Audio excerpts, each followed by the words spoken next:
महाराज आयुध की राजसभा में युद्ध जीतने की मंत्रणा होने लगी। चिंता का विषय युद्ध में बड़े बड़े योद्धाओं का मारा जाना था, जिसके कारण अपनी सेना में संतुलन का खतरा बढ़ा हुआ देख करके खास करके राजा वीरव्रत ने अपने पराक्रम से महाराज आयुध के सैनिकों को पिछले कदम पर धकेल दिया था। जो गुरुदेव का ही शिष्य था, जो उनके ही द्वारा शिक्षित दीक्षित था। शायद गुरुदेव उसकी कोई न कोई कमजोरी जरूर जानते होंगे। उनकी इतनी शक्तिशाली सेना के असंतुलन का प्रमुख कारण वीरव्रत ही था, जिसने महाराज आयुध के अजेय समझे जाने वाले कई योद्धाओं को मौत के घाट उतार दिया था, जिसका मुकाबला करने में बड़े बड़े योद्धाओं को पसीना छूटता था। उससे जो लड़ा वो जिंदा लौट कर नहीं गया। अब तक की उसके साथ लड़ाई का यही परिणाम था। हालात तो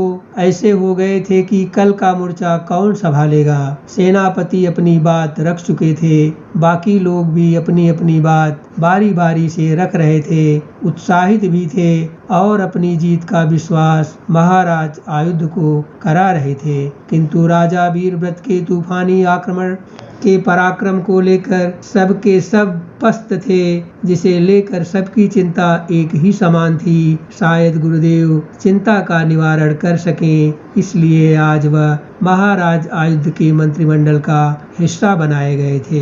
जब लोग अपनी बात रख रहे थे, तब गुरुदेव कुछ लिख रहे थे और जब सब शांत हो गए, तब महाराज आयुध ने गुरुदेव से इस विषय पर कुछ कहने को कहा। तो गुरुदेव अभी भी कुछ लिखते ही रहे। इस विषय में सभी लोग गुरुदेव से कुछ सुनना चाहते थे, इसलिए लोगों ने बड़े सब्र से उनके पत्र लिखने तक का इंतजार किया। फिर पत्र महामहिम को देते हुए गुरुदेव ने कहा कि कल का युद्ध शुरू होने से पहले इस पत्र को भिजवा दिया जाना चाहिए। पत्र: तिकड़मी देवदत्त की चाल का मोहरा। महामूर्ख वीरव्रत, मैं अपने राज्य से निष्कासित हुआ हूँ, लेकिन मत भूलो कि मैं अपने राज्य की प्रजा के दिल से अभी निष्कासित नहीं हुआ हूँ। उनके दुख दर्द मान स्वाभिमान की चिंता मुझे अब भी है और आपका गुरु होने के कारण शर्मिंदगी भी। आप राजा देवदत्त के हाथ का खिलौना बन चुके हो।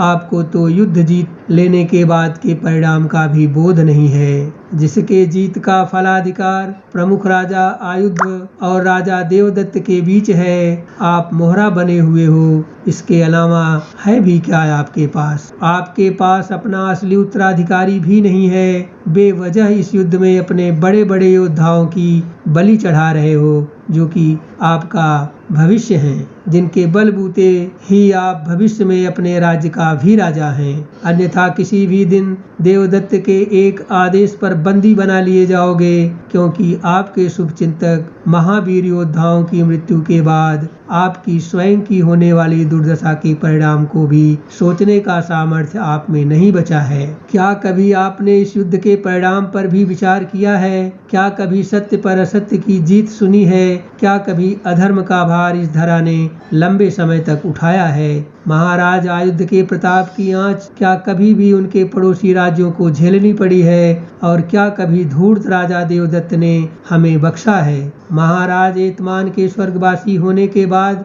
हमें जिस राज्य ने सबसे अधिक डराया है, जिसने हमें अपने अधीन करने के लिए बार बार प्रयत्न किया है, उसकी जीत के लिए बिना वजह अपने योद्धाओं को मरवाकर आप अपने को मूर्ख साबित नहीं कर रहे हो तो और क्या है? और हमारे योद्धा आपके हृदय में मेरे त्रास के कारण मारे जा रहे हों तो मैं अपने योद्धाओं की मृत्यु का कारण नहीं बन सकता हूँ। मैं महाराज आयुध का राज्य छोड़कर आज ही जा रहा हूँ। यह खुला पत्र प्रजा के हितार्थ लिख रहा हूँ। वचन देता हूँ कि पहले की ही तरह जीवन प्रयत्न अपने राज्य को उसका असली उत्तराधिकारी देने का प्रयत्न करता रहूंगा। अपनी प्रजा को ताउम्र समर्पित उनका राजगुरु।